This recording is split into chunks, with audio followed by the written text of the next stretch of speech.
মা ছেলেকে মারধরের ঘটনায় অভিযুক্ত তৃণমূল নেতা জয়ন্ত সিংকে পুলিশ 4 দিনের গ্রেপ্তার করতে পারেনি।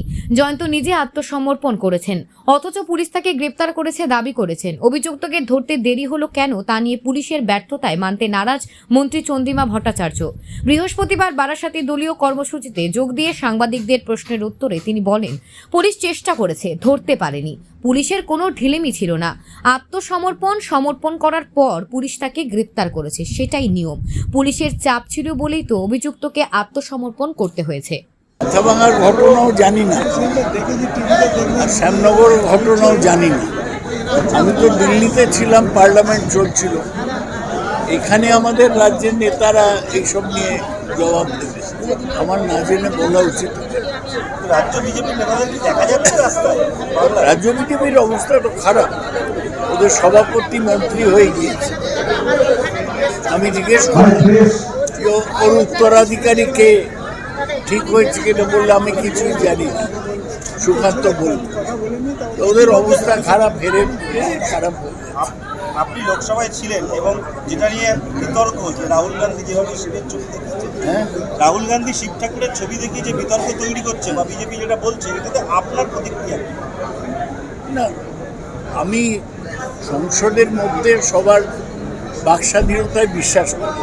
রাহুল গান্ধী কি বলেছেন সে নিয়ে মন্তব্য করা আমার কাজ নয়। তিনি ছবি দেখিয়েছেন, কি করেছেন না করেছেন সেটা তিনি জবাব দেন। তবে এ নিয়ে বিজেপির কিছু বলার না, এটা বিজেপি যেটা বারবার বলছে এইভাবে, বা ওম বিড়লা স্পিকার ওনাকে বসিয়ে দিচ্ছেন, কোনো ছবি দেখানো যাবে না।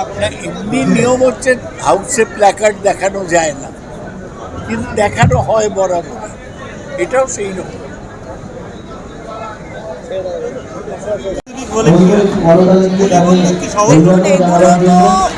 মাঝে মধ্যেই একটা অন্য মানসিকতার চেহারা আমরা দেখতে পাই, মাঝে মধ্যে হয় এগুলো ঘটনা হওয়া কখনোই কাম্য নয়, কিন্তু হয়েছে। কোনো ঘটনাকে আমরা ছোট বলে মনে করি না এবং পুলিশের যা পদক্ষেপ সে পদক্ষেপ পুলিশ নিচ্ছে।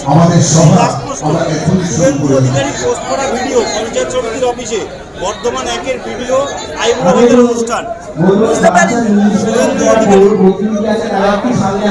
ভিডিও পোস্ট করেছে পঞ্চায়েত সমিতির অফিস, বর্ধমান 1-এর ভিডিও আইবুড়োভাতের অনুষ্ঠান, বর্ধমান 1-এর ভিডিও আইবুড়োভাতের অনুষ্ঠান, সেটা আমি আয়োজক নাকি ব্লক তৃণমূল। আমি বলতে পারবো কোথাকার কি হচ্ছে, আমরা কি করে বলবো কার পোস্ট কে কি করছে।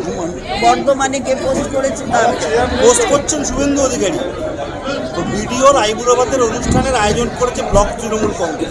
সেটা জানি না, তা কি এর দ্বারা কি মনে করতে চান, কি তার ব্যক্তিগত কি করেছে আমি জানি না। তার অন্নপ্রাশন সেটাও বলতে হবে। আপনি আপনার খোঁজার টাইম আছে, আমাদের অন্নপ্রাশনে শুভেন্দু অধিকারীর ভিডিও পোস্ট হয়েছে, তো আমি কি করবো? জয়ন্ত সিংয়ের আত্মসমর্পণের পরে পুলিশ বলছে গ্রেপ্তার করছে। আত্মসমর্পণের পরে পুলিশ বলছে গ্রেপ্তার করবে, আত্মসমর্পণের পরে গ্রেপ্তারই তো করে, এটাই তো নিয়ম। এই 4 দিনে কি হলো? আত্মসমর্পণের পরে গ্রেপ্তারই করে। পুলিশ খুঁজেছিল, পায়নি, ও নিজে আত্মসমর্পণ করেছে, তো হয়েছে। কি হয়ে গেছে এতে? কি এমন খুঁজে বেড়ার আমার বুঝতে পারলাম না। এর মধ্যে থেকে কি খুঁজে বেড়াচ্ছেন সেটা বুঝতে পারছি। ওকে খুঁজছিল, পায়নি, ও নিজে আত্মসমর্পণ করেছে। আত্মসমর্পণ করার পরে তো গ্রেপ্তারই করে, এটাই তো করেছে। পাইনি, হয়তো পুলিশের খোঁজায় কোনো জায়গায় আমাদের প্রশাসন কোথাও ঢিলেমি করে না। যদি করতো তাহলে ওকে আত্মসমর্পণ করতে হতো না। ওকে খুঁজছে বলেই ও ওটা না বুঝতে পেরেছে যে ধরা পড়বে, তাই করেছে। তাহলে এটা নিয়ে কিছু খুঁজে বেড়ানোর কোনো কারণ নেই। জামিনে মুক্ত আরাবুল, কিন্তু কাটছে না বিতর্ক, সরছে পঞ্চায়েত সমিতি থেকে নেম প্লেট তার সরে গেছে। তারপর বিভিন্ন আপনাদের এই নিয়ে এত বেশি চিন্তা কেন?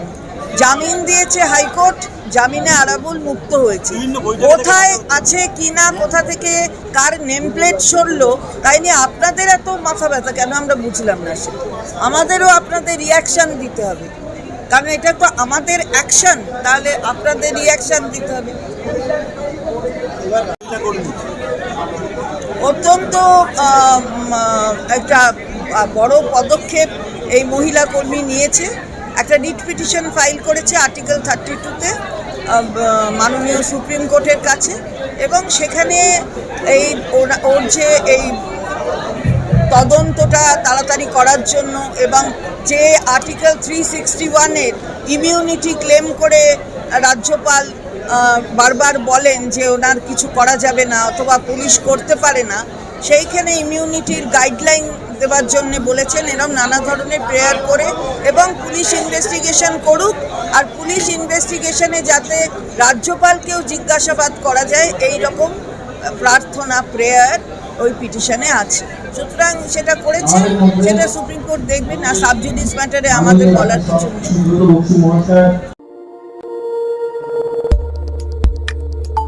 আমাদের সাথে থাকুন এবং দেখতে থাকুন নিউজ প্রাইম টাইমস, আপনাদের সাথে আপনাদের পাশে।